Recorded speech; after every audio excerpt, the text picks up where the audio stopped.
and welcome to today's Tea Talk. I am Misty and today we're talking about personality traits. So the title of this talk is called Introverts are boring, extroverts are fun. And the reason I wanted to give it that title is because I think this is a fairly common perception, at least by extroverts. Now, what introverts and extroverts are, I'll definitely go into in a lot more detail. But it's used a lot in popular psychology, which is why some people are familiar with these terms and they're comfortable classifying themselves as either or. Now, the truth is that most people is probably somewhere between, and these two are just two out of many personality traits, but these two might be the ones that tend to be easier to identify with and also create quite a lot of discussion. So personally, I think I have to admit I used to be one of those people who thought introverts were boring. Growing up, I was quite a bit of a typical extrovert, meaning I enjoyed being around other people a lot. I enjoyed talking to other people a lot. The definition of being extrovert is that you get energy from being around other people. And the definition of being an introvert is that you get energy from being away from people. When you're by yourself, alone in a quiet place, that's when you recharge your batteries, to use that sort of cliche phrase. Whereas an extrovert will get bored and can even get depressed if they don't get to see other people, talk to other people, and be active in that social kind of way. Now, it's fairly difficult to treat the topic without stepping on anyone's toes because people are opinionated about these things, especially if they identify strongly with one of the traits. And when we'll go into the bit about the research done on these traits, it will show that there's a lot more to consider than just being extrovert, introvert. You can't say that you're one and you automatically fit into this box. But there are quite a few things that goes with each trait that can help us understand ourselves and each other, and maybe also the culture that we're raised in. Because in the Western culture, especially in American culture, but also in Europe, being outgoing, being a social person is valued to the point where employers will ask about your social life, or during a job interview, you're meant to show that bubbly, people-loving, fun part to yourself, even if those characteristics are not necessarily required for the job that you're applying for. So that's interesting because that shows that the culture might prefer some personality traits and actually look down upon others, which I think is what has caused a lot of frustration and feelings of not fitting in for people who are not wired in that way. So in psychology, you've had a range of different psychologists and researchers talking about classifications of personality traits. You've had the Big Five model, which is one of the more well-known ones.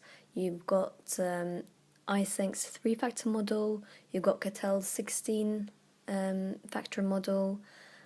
And a classification that a lot of you might have heard of is probably the Myers-Briggs type indicator, because that's usually nowadays what's being used by businesses and companies to identify the personalities of their employees and to make good teams and know their staff, basically. And the benefit of that one is that you have several traits that describe you, and you can find out based on a few questions which category you kind of fall into. And it's not just extrovert, introvert. You've got more detailed traits, such as whether you are intuitive, whether you think logically, whether you are more creative, whether you're sensitive, and so on. And sensitivity is also a very interesting personality trait because it's not spoken about as much.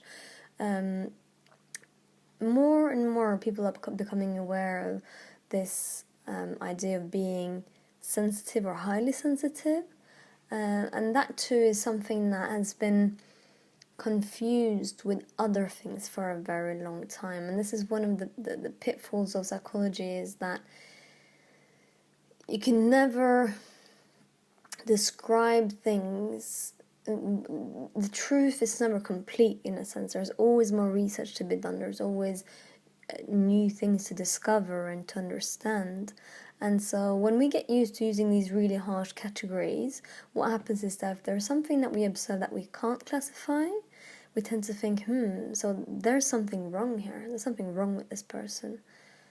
And therefore it's important to open our minds to all these different traits, and that's why I wanted to create the title that I did, because it's a stereotype and it's easy to rely on stereotypes. It makes it less complicated for us to make sense of the world around us. We just categorize and classify, and we stick to what's similar to us, because that's the easier way to go about life.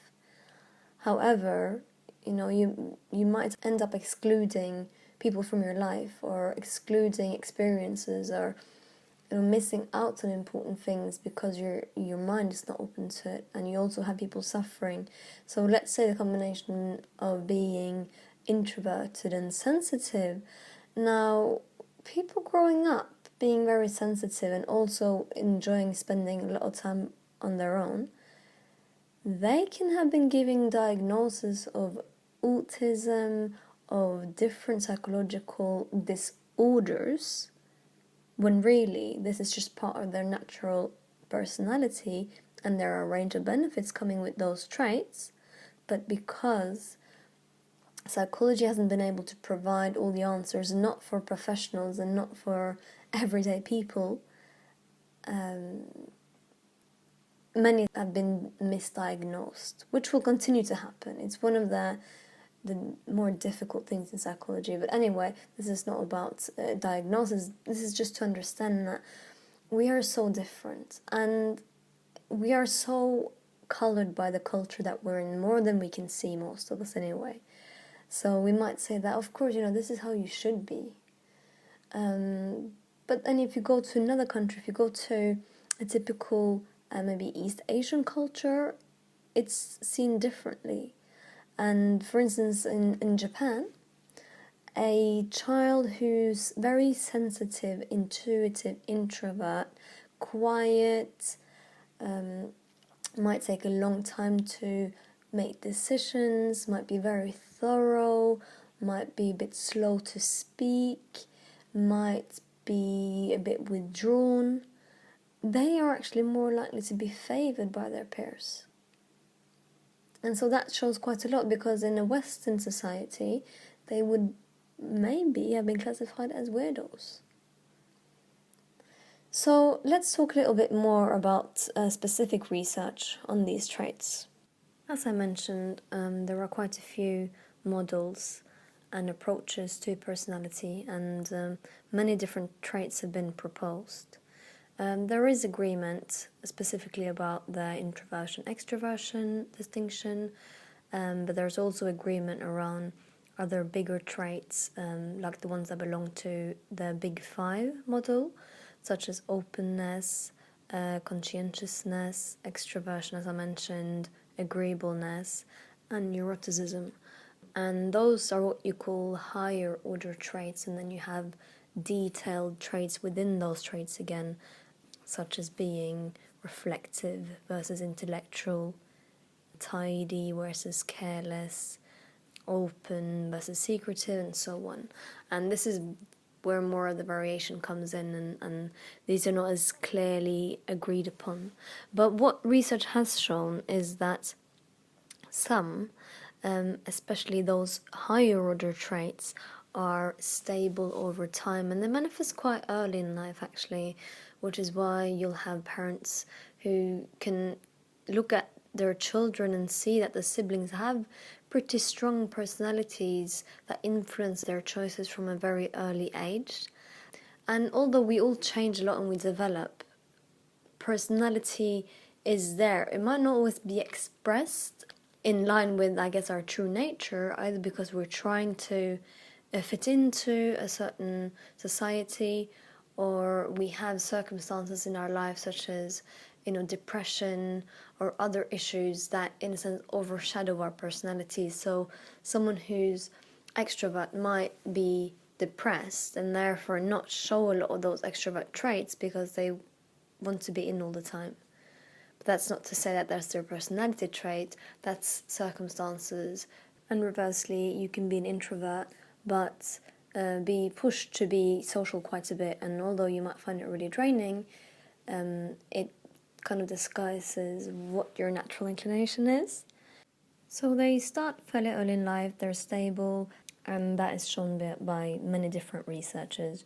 If you want any specific studies, already Eysenk's research in 1990 illustrates that stability of the traits, but you've also got later research such as Costa McRae in 2002, Helsen and colleagues as well in 2002, demonstrating that some traits, the bigger traits, are more stable, and then you've got some traits that are more inclined to change as you age. But for instance, whether you think optimistically or pessimistically, that tends to be something that's quite stable across your lifespan. And additional research done by Eysenck, who was a German psychologist, who introduced a large parts of what's still standing as important theories for personality traits nowadays. He also spoke about the connection between personality traits and arousal. And I'm not talking about sexual arousal, I'm talking about physiological arousal that happens within an individual. And he tried to explain why it is that some people like to withdraw more and others seek stimulation, seek other people, and that it can be related to our nervous system, and that we're all searching to be at what he called the optimal level of arousal, meaning a place where we feel in balance.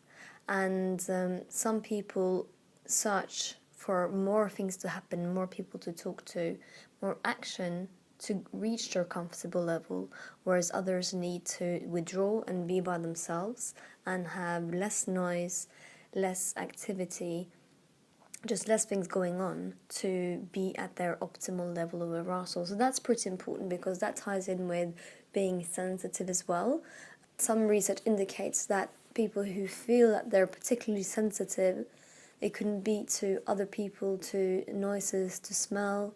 They have a very fine-tuned nervous system so that they react much quicker to stimulus, incoming stimulus, than someone who's got, I guess, an average nervous system.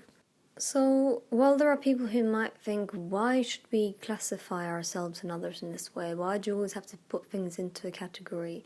I can kind of understand that way of thinking, and again, it's the same thing with diagnoses and disorders, that if everything is meant to have a label, then we might not see past that, and if someone has a trait or a diagnosis or something attached to them, then that might overshadow other parts of who they are. So it's important to remember that this is not everything, especially if you only rely on some personality traits to describe yourself or someone else. You have to remember that the picture is not complete. But I believe it's quite useful to be aware of these distinctions and maybe to, do a bit of looking in the mirror to see where do I fit in and what makes me happy and how can I make my partner happy. Why do we have such different needs? And why do we not seem to agree on the right way of living? Could it be that we're just simply wired in different ways and we have different needs? It's quite possible. And that's not to say that you shouldn't make an effort. This is something that I see a lot in the discussion between introverts and extroverts, that it's this, some people have this attitude of this is me, which is why I'll stay like this, which is why I will not inconvenience myself or not do anything to better myself. But I don't completely buy that. We can all do better. We can all push ourselves outside of our comfort zone, and it's quite important that we do that. And if you're a parent as well and you can see that your child is really withdrawing, it's the combination of respecting that trait and respecting their needs, but also giving them the safety and the confidence to explore and to see new things and to do new things. And the same goes for your partner. Now, it's not your responsibility to parent your partner like you would a child, but still have suggestions to things that you might want to try to do together to see if that person might actually enjoy that. Maybe that person always wants to go out and be social and have a very high activity level. Actually find a bit of peace in taking it easy. And reversely, some introverts sort of look down upon extroverts, and they think, you have this need to always be out and about and talk to people about unimportant things. But hopefully we can all keep in mind that we are different, we have different needs, and I guess if we think of it in the way as everyone seeking their optimal level of arousal, I quite like that way of thinking of it, then it's quite clear it should be respected that we're different and we should tolerate each other. And also maybe look a bit more into the smaller or the lower order traits I mentioned to see a bit more of a complete picture rather than just intro, outro, social, not social. Look at the skills that a person who's different from you might have. And they might be very loyal, or they might be very thorough in what they do, or they might be very good at communicating with people. They might be able to make you connections that you need in your life. So let's be tolerant of each other, and hopefully the cross-cultural interaction that we see in the world through the internet, through the labour market, can contribute to increased understanding of the benefits of different personality traits. Although fairly new research, I think it was Fletcher 2013, who studied siblings, and they found that even coming from the same type of family background, personality differences actually played a part in getting into the labour market. They found that the introverts were actually disadvantaged. Although that is still the case, more openness and more knowledge will hopefully improve that situation. And more than anything, remember that how you feel, the way that you are, is okay. Don't let anyone tell you that you should be in a way that you're not, whether you're prompted to be more outgoing or you're prompted to be more quiet and reserved. Just honor you for you and try and do the same for others. And please leave any comments down below. Let me know if you have any opinions, if there's something that you want to add to what I've been talking about today. And I hope you enjoyed the talk. I hope it was a little bit interesting, and I'll be really happy to hear your experiences and your opinions on the topic, and also come with any suggestions if you want me to follow up on one of the things I mentioned, and I'll go into that in more detail in the next tea talk. Thank you so much for listening, and have a great day.